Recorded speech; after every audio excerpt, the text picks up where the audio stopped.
एक ऐसी गलतफहमी कि अगर मैंने सिगरेट पीना बंद कर दिया तो मुझ में जोश खत्म हो जाएगा। एक ऐसा डर कि अगर मैंने सिगरेट पीना बंद कर दिया तो मुझ में कॉन्फिडेंस ही नहीं रहेगा।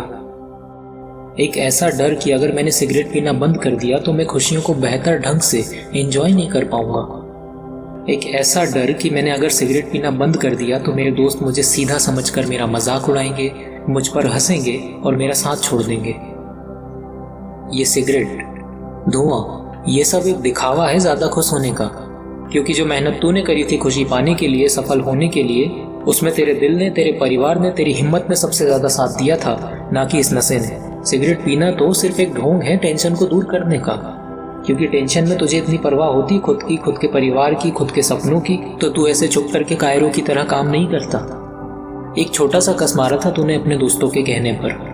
तुझे तो लग रहा था कि मैं तो मैं हूँ, कभी भी अपने आप को कंट्रोल कर सकता हूँ। लेकिन उसके बाद तेरे सिगरेट पीने के बहाने बढ़ते गए। आज पार्टी है, आज तो मैं बहुत खुश हूँ, आज थोड़ी टेंशन है। फिर कैसे वो एक सिगरेट से एक पैकेट में बदल गया, और अब तो तेरी ऐसी हालत है कि तुझसे एक दिन भी बिना सिगरेट के नहीं निकाला जाता। तेरा खाना नहीं पचता, तेरा कुछ करने का मन नहीं करता। कभी नहीं सोचा था ना तूने ऐसा। तू कई बार छत पे जाकर सिगरेट पीता है, गली में पीता है, ट्रेन के टॉयलेट में पीता है, रोड की गंदगी के पास पीता है।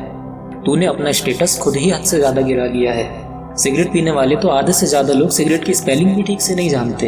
तो क्या ये तेरे स्टेटस की पहचान है? सिगरेट के नुकसान तो मुझसे भी बेहतर तुझे और कोई लोग भी बता देंगे, लेकिन उनसे तू सिगरेट नहीं छोड़ेगा, क्योंकि तू तो पढ़ा लिखा है ना, पहले से ही सब कुछ जानता है ना। मैं तो तुझे सिर्फ आईना दिखाऊंगा, क्योंकि तू तो बहुत पढ़ा लिखा है ना, अपने आप को बहुत स्टेटस वाला मानता है ना। तो ऐसे में तो तुझे गणित भी बहुत अच्छी आती होगी ना। एक सिगरेट 15 रुपए की आती है, और तेरे नन्हे से बच्चे का खिलौना 10 रुपए का है, जिसे वो अपने हाथ में ऐसे पकड़ता है जैसे उसके हाथ में कोई करोड़ों की चीज रखी हो। एक सिगरेट का पैकेट 150 रुपए का आता है, और तेरी माँ के हाथों को ठंड से बचाने वाले ग्लव्स 100 रुपए के आते हैं। एक महीने में तू 2000 रुपए की सिगरेट पी जाता है, और इतने में तो तू महीने में 2 बार फैमिली के साथ बाहर जाके खाना खा सकता था। किसी नदी के किनारे बैठकर अपनी फैमिली के साथ उन लम्हों को जी सकता था, लेकिन तूने अपनी फैमिली की खुशियों को जलाकर राख कर डाला। अरे यार, इतनी ही अच्छी है सिगरेट तो सिखा दे अपनी बहन को, अपनी माँ को, अपने पापा को, अपने बेटे को। नहीं सिखा सकता ना, क्योंकि तुझे पता है कि ये गंदी आदत है, और गंदी आदत कभी स्टेटस नहीं हो सकती। तो एक बात समझ ले कि तेरा सिगरेट पीकर स्टेटस डाउन ही होता जा रहा है। जब तुझे तेरी माँ ने कहा कि बेटा मार्केट जाए तो मेरे लिए एक चप्पल ले आना, लेकिन तू चाहता ही नहीं कि तेरी माँ कभी नई चप्पल पहनकर कहीं जाए, इसलिए जो 100 रुपए तेरी जेब में थे ना, उससे तूने एक पैकेट सिगरेट ले डाली, और वापस आकर कह दिया अपनी माँ से कि माँ, मैं तो अपना पर्स घर में ही भूल गया था। मेरे घर पर मेहमान आए हुए थे, मैं दुकान पर हलवे के लिए बेसन लेने गया था। 100 रुपए का बेसन लेकर जैसे ही मैं वापस मुड़ा कि एक गंदी सी हालत में छोटा सा लड़का, जिसकी आंखों में ना जाने कौन सी चमक थी, वो उस दुकानदार के पास आकर बोला कि अंकल आटा दे दो। दुकान वाले ने पूछा कितने का, तो उस लड़के ने जवाब दिया कि आज मेरा जन्मदिन है, तो मेरी माँ ने मुझे ताज़ा रोटी खिलाने का वादा किया है, लेकिन मेरी माँ के पास पैसे नहीं थे, इसलिए मैंने अपने दोस्तों से 1-1, 2-2 रुपए इकट्ठे किए। ये पूरे 12 रुपए हैं अंकल, गिन लेना। यार, मेरा हलवा उस दिन गले से नहीं उतरा।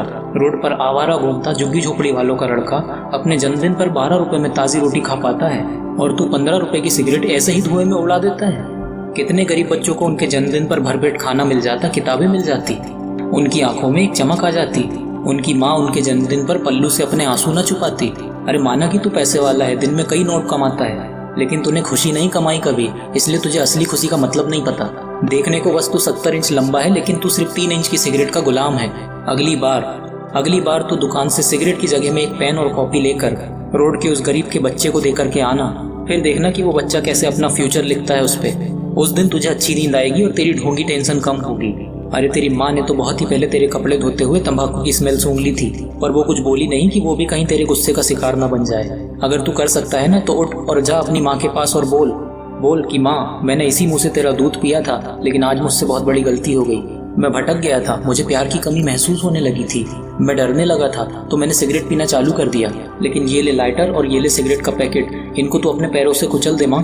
बस तू इतना सा कह देना और मुझसे लिखवा ले कि तेरी माँ तुझे इसके आगे एक वर्ड भी नहीं बोलने देगी। वो तुझे सॉरी बोलने से पहले ही माफ कर देगी। वो बोलेगी कि बेटा, मुझे तो बहुत पहले से ही पता था, जब मैं तेरे कपड़े धोती थी तो मुझे तंबाकू जैसी गंध आती थी, लेकिन मुझे पता था कि मेरा बेटा मेरा दूध ना लजाएगा और सारी गंदी आदतें छोड़कर एक दिन मेरे पास वापस जरूर आएगा। और आज आ गया मेरा बेटा, आ मेरे गले लग जा। तुम्हें हर कोई माफ कर देगा अगर तुम अपने आप को माफ कर दो तो। तुम्हें हर कोई एक्सेप्ट कर लेगा अगर तुमने खुशी खुशी सिगरेट पीना बंद कर दिया तो। तुम एक बार अनाउंस करके तो देखो कि आज से और अभी से सिगरेट पीना बंद। ये कोई बहुत मुश्किल काम नहीं है, तेरी सक्सेस पक्की है। तू सिगरेट छोड़ सकता है, वापस अपनी पहले वाली जिंदगी जी सकता है।